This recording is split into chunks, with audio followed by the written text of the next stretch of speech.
All right, guys, so the Veto bag has arrived. This is a little sling bag. It's basically an upgrade or remake to an older bag.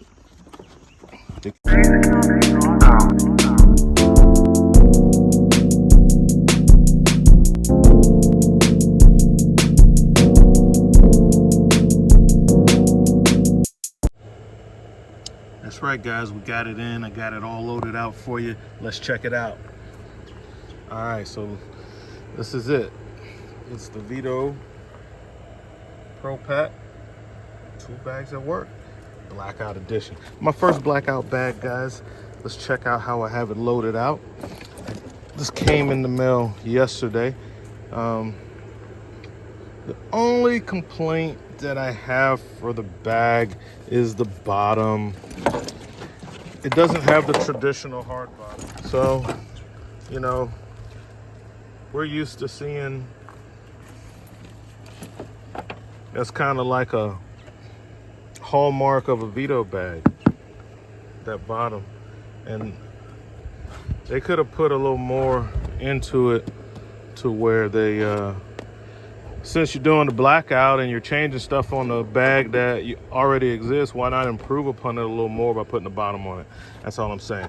But that's the only little gripe that I have about the bag, is that it doesn't have the proper hard bottom like the other bags have.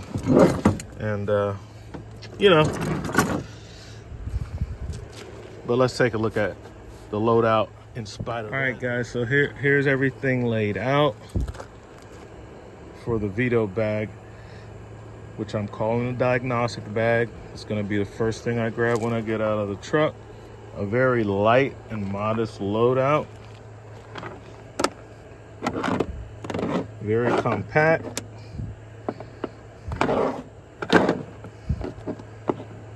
Not a whole lot going on, which is the goal, right? So as you can see, this is a very modest Loadout. Okay, not a whole lot of things. I don't need a whole lot of things to do the diagnostic. Like I said, we got the bag in. I've been using it. I've already had it in use today while I've been running my service calls, and yeah, man, it's so convenient. So this is kind of like the final Loadout. I don't really think I want to put anything else in this bag. As you can see, it's kind of stuffed. It takes a while. You have to kind of stuff them to get it to like take the shape and stretch out, because they're real flat when you get it. Looks like you can't fit anything in it. So starting from the back, you got the strap, all these little loops. I don't know if that's just style or if it's for a purpose. Well, it looks like you can use it for maybe for strap adjustment. I don't know, because it's fully adjustable. But the strap does have a really nice middle clasp on it, which helps in taking the bag off after you've used it as a sling bag. So that's nice. In the rear of my bag, which I won't ever take the sling off. It's one of the things that won me over. I have, and this is basically my diagnostic bag, guys. So this is the first bag that's gonna come out of the truck when I gotta go look at something. Most of the time, especially when I'm on a job, the first service is a diagnostic service. Somebody has a problem with something, I am going in to see what's what. Now, so you can see how the bag is made for your purposes.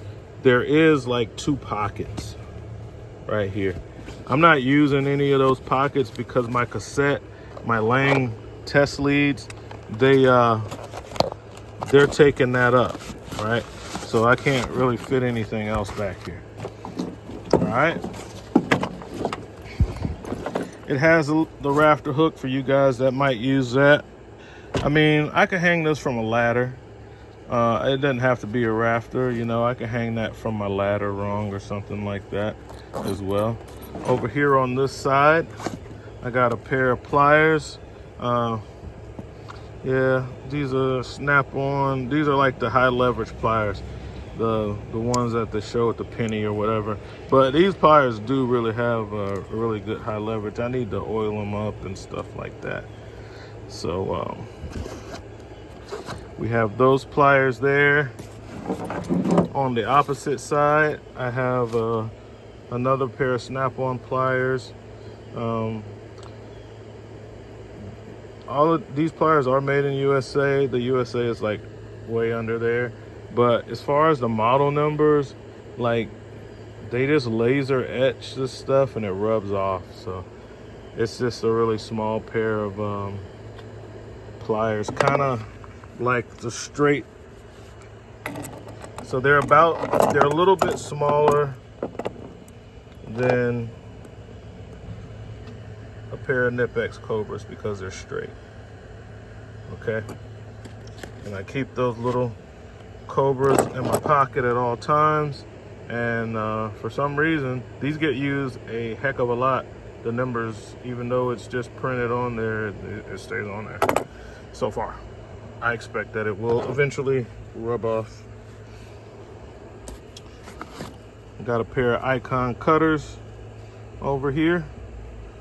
I'll probably, these came out of a different bag. I'll probably switch these out for a pair of Nip-X. But these Icons fit nicely in here. Maybe I'll just leave them in there. All right. Pulling up the flaps. Pulling up the flaps. The MB3 Blackout. So in this front pocket, underneath this flap, I have the replacement DeWalt nut cert, little nut driver kit. Stand it up or lay it down, doesn't much matter. Just and then on the very side, I also have a little Phillips tip bit. Now for you guys that might want to use it in a different way, they have like these little pockets for single bits, like the size bit that I have here, maybe a little longer. And as if I can get the flap to stay up, as you can see, you can put some like 3-inch bits. You can load that out with 3-inch bits. But the reason I'm not using it like that is because when this is in here, it makes that part really stiff, so it's counterproductive for my loadout. But I just wanted to show you that you can do that. And for me, I just want this set of DeWalts in here. You know, that's my purpose for this this pouch. And then I just stick this on the side if I need a short Phillips. All right. Directly behind that, behind the big flap, I have snap-on flashlight, and this is a pretty good size flashlight. Part number on this is, if you can see it, it's right there. And this is one of the lights that uses the removable batteries. So it uses these little funny shaped batteries that you see here. Okay. And I have several of these batteries. So when the flashlight goes dead, I just pop in a new battery and keep going. All right.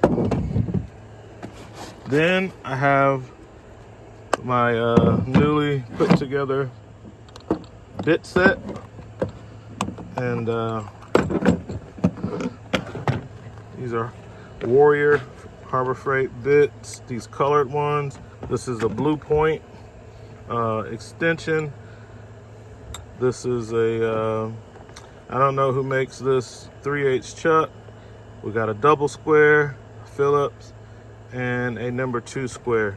This green one is a posi drive, and we got number one, number 2, and number 3 Phillips bits, along with a flat, a number 1, and a number 2 square. Okay, so I just really love the way that kit came together. The Milwaukee case is great. Now behind that, we have a set of I think these are the 2-inch bits, one of my favorite sets.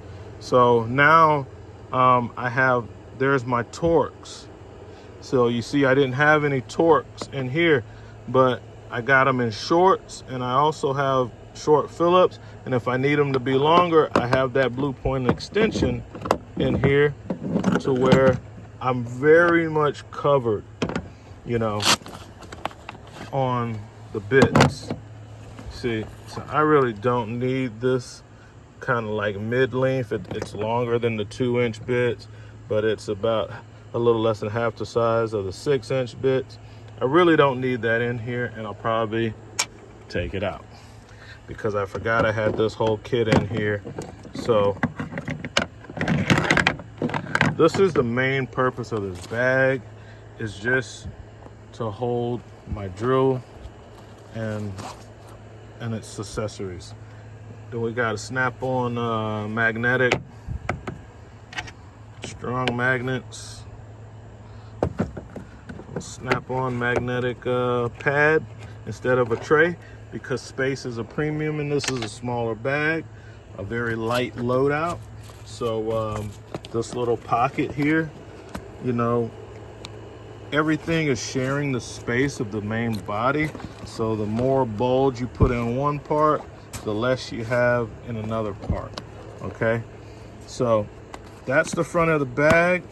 Front pocket, the middle pocket, and then this mesh in the back where you can see where you can have some little bits and pieces in there. So that's what I have in there. Now in the main body, they advertise this for meters and whatnot, and that's what I have in here because I wanted a bag to where I can have my drill and my meter. So that was the main things I wanted: my bits, my drill, my meter. So basically that's what I need when I'm diagnosing a job. So right up front, I have 2 screwdrivers. These are insulated screwdrivers. So I have a number 1 Phillips, and then I have another Weehaw Phillips number 2 here. Love the way they mark the top of the screwdriver, so if you had a bunch of them in here, you can know what you're pulling out. I have an entire set of these. It's like a, I don't know, like a 14-piece set. All right, and then in front of that, I have my 12-volt DeWalt. This is the DCF 801. This has been a great drill, but the blister button stopped working. So I leave it on high because it's hard. See, don't work. It's hard to get it back because it has an issue. So I just leave it wide open because it's a variable speed trigger. I can control what I need as far as the speed. And then we got a set of Lennox precision screwdrivers. This is going to be for working with thermostats. As you got to understand, I'm trying to build this out as a complete, nice diagnostic bag to where I could jump out the truck, get the customer to demonstrate the problem they're having, and I'm going to have just some basic tools that I would need to tear something down and get some measurements. So I have a meter so I can get started, and after I figure out how deep I gotta go, then I can start pulling out the big bags. If it's gonna be a heavy electrical thing, I'll go grab this electrical bag. If it's gonna be a plumbing thing, I'll go grab the plumbing bag, you know, so on and so forth. So I got my Fluke 377 FC in this bag. along with the leads and a voltage detector. Okay, so as you can see, it's not really a whole lot in this bag, you know, and I'll roll these up neater, and I'll just go ahead and remove everything from the bag and leave it out. Very modest loadout, not much, and that's all I have in there. It's not a whole lot of space in here, guys, so you see what I had fitting in here. My 20-volt impact driver, it doesn't fit so well in there. I did want to run this DCF 850, so short. It's shorter than my 12-volt, but it's bulky, so it's wide in the back, and then it has a battery that's bigger and wider. And this is a power stack, so it's slim, but you can see that the drill hangs over both sides of the battery. Maybe if they could redesign this and make it get rid of the bulge on the sides and make it more in line with the power stack battery and make it more compact. So the bag is pretty much empty right now, except for what I have in the back, which I already showed you is the cassette. There's nothing else in the bag now. The bag is empty.